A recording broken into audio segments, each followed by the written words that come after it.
was gonna move to be with my father. My business when my dad was dying was 100. It was secondary, you know. There was nothing more important than being there for him. My father and I were extremely close. My mother and I, not as close, but she's in a situation now where she's fighting, and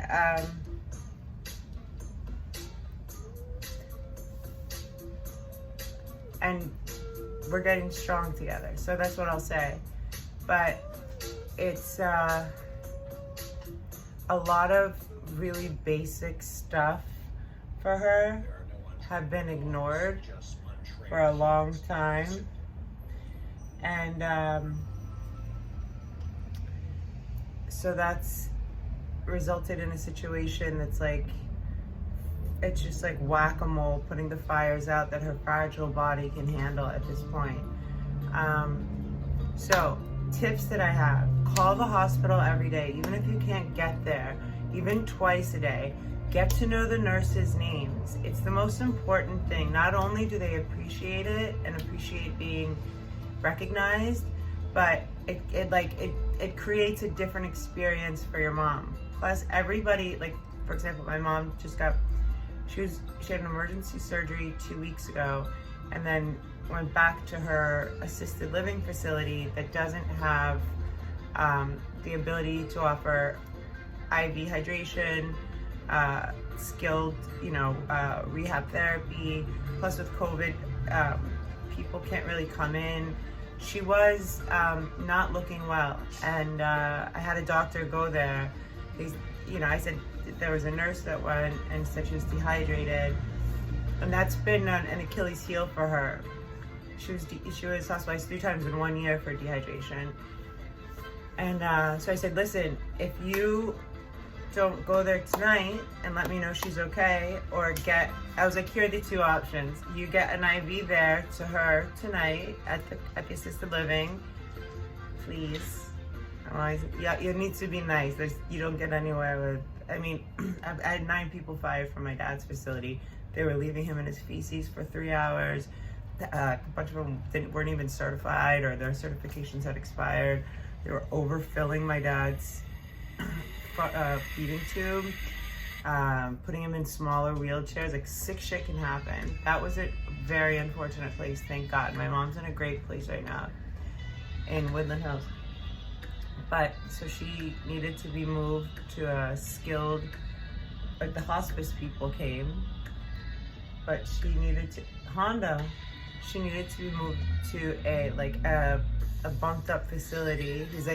He gets there and he's like, I can put her in an ambulance, or we can put her in this facility tomorrow. And I'm like, the least traumatic thing, but are you sure she's good tonight, And so we got her into, it's a skilled rehab, acute skilled rehab. So they have the ability to do the IV stuff, a lot of stuff. But I call every day. I've been there twice. If you can show up, showing up is so important. When they know people are coming and stuff, they pay more attention. I'm not saying like all nurses and all places are bad. I'm saying that people are busy, and there's so many people that are just left, especially older people.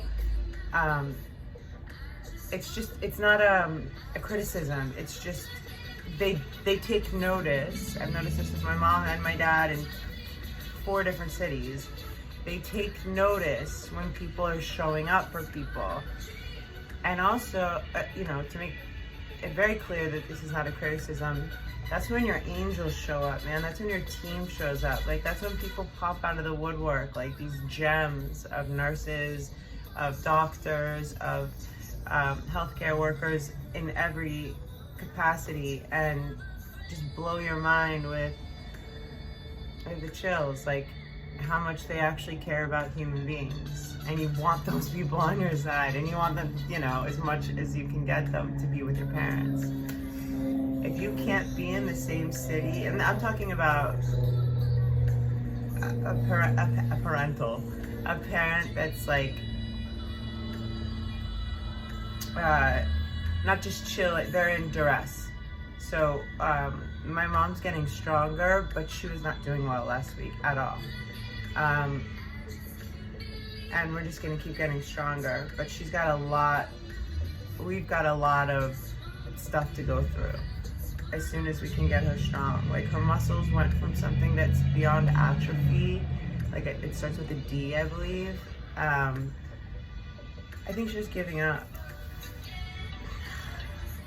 It's so weird. Like, I wrote her like this kind of like, love your parents, forgive them for everything, and if you have an opportunity, I don't give advice, in my experience, no matter if you're super close, like I was with my dad, he was my best friend, he was my world.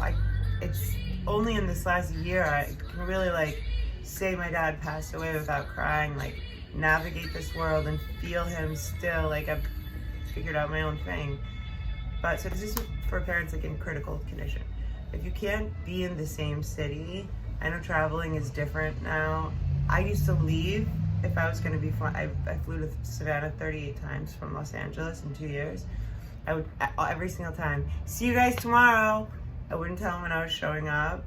I would usually say, oh, I'm coming in tomorrow. They never know when I was coming and going, and that kept them on their toes as much as possible. Unfortunately, there are a lot of people that take jobs and, like I used to call them Taco Bell nurses at this one horrible facility in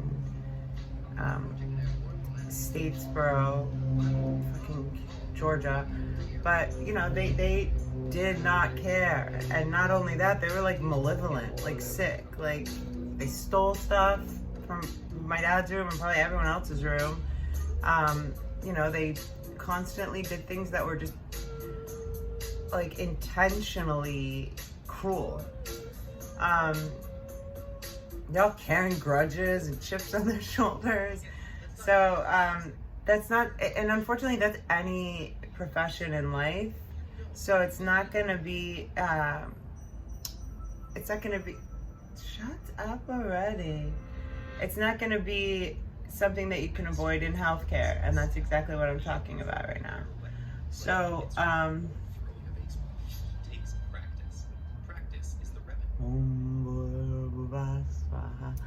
that's what I'm talking about.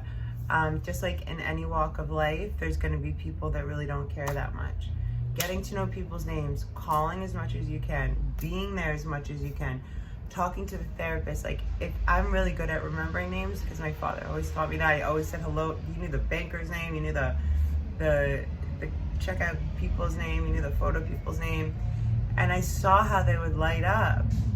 They say everyone's favorite word is their own name, but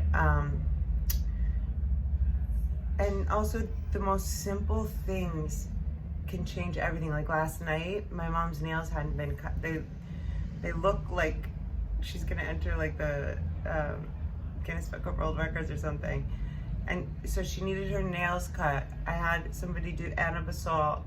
These were like 3 little things that made her night so much easier. So when our parents get old, like, and we have an opportunity to be there, if you can, I think it's very important, because there's a very special karma about your parents, no matter what. You know, my mom hasn't been, you know, amazing to me in my experience of how things have happened. I have no blame or nothing. I have only love and support, but she's in this situation now, and as I kind of got into it, realized it was like a situation that's been going on for a while, where neglect has you know, put her in a situation where, you know, we're at a precipice. So it's an honor to be able to step in, but it's like talking to all the doctors, getting in, and nothing has been like kind of taken care of or organized. So it's going to be a slow but awesome process. I would say also it's very important, like, I felt like for my dad, I felt like it's weird because my mom's stroke happened before my dad. And I used to tell him, I used to go visit her every Sunday, and I used to say, Dad, I don't know what to say. Like, you know what I mean? Like, it's hard. to sit there with your parents and not be able to fix whatever is hurting them. And he would say, just do what you can. Actually, just showing up and being there is so huge. And it is. So don't feel like you have to do anything. Just be there. But if you can, get as much information from nurses, and doctors, write down their names, write down everything, ask questions, re-ask questions, get interested in whatever you need to so that you can best be of service to your mom and your father, right?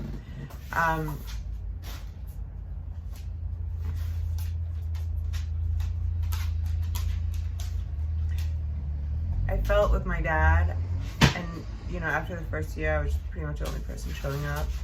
I had to be especially if your parents are doing like physical therapy, occupational therapy, speech therapy. Like I had to be the fan club. You know what I mean? Like, because you also have to respect this kind of delicate thing about your parents being in a situation that they don't necessarily feel comfortable with you seeing them in. Weak and compromised, when they want to just.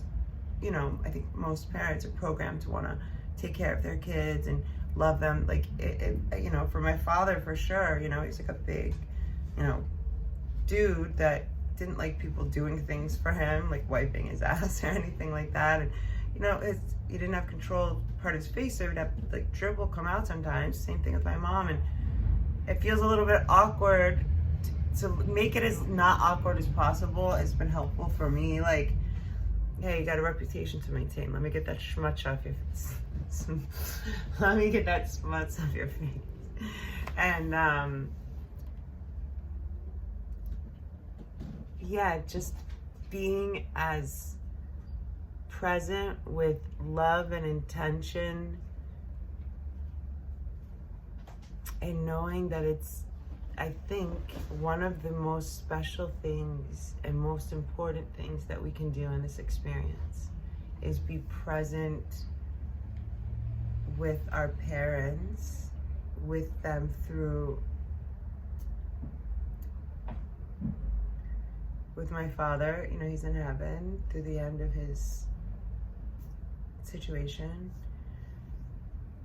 But like, I wasn't for one day ever treating him like a patient or a victim. I was like, we fucking got this. Let me go fucking talk to this guy. You know what I mean? Like, I cried my eyes out at night, but I tried as much as I could not to show him that. And every time I did cry, stop fucking crying, he would say. No, he didn't say fucking. Ashley, stop crying. Dad, I'm fucking trying. And I'm like, I'm only crying because I'm a little baby, right? He's like, yeah, because you don't want to scare them. And then giving them, like, the respect that it's like little things, like asking nurses I try not to let my mom, like, I'm talking about her in third person. Like, last night she was funny. She's got jokes. And so I brought her like a bunch of stuff that she needed. One thing was like hydrocortisone cream. It's like great for your skin, whatever.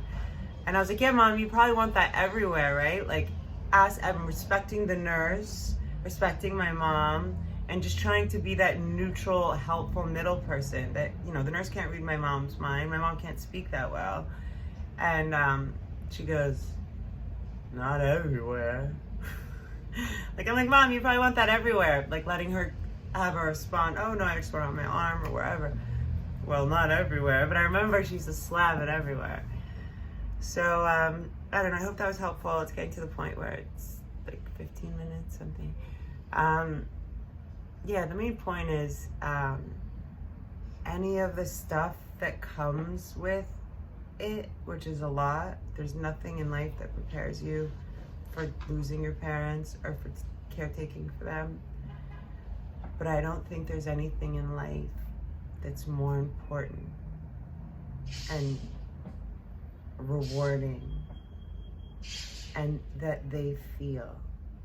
Like, unless your parents are like a psychopath, when they look at you and they're in that place, Like, I saw so much. My mom, I'm taking her through these like breathing meditations. So we'll be on FaceTime and I'll do breathing, inhale light, exhale, healing white light energy and stuff.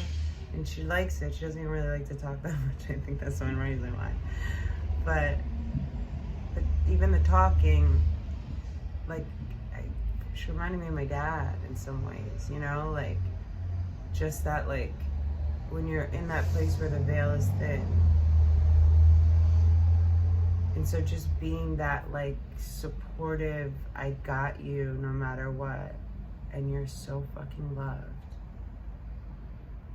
is one of the gifts that, if we have the opportunity to give it, I don't know many that are more beautiful.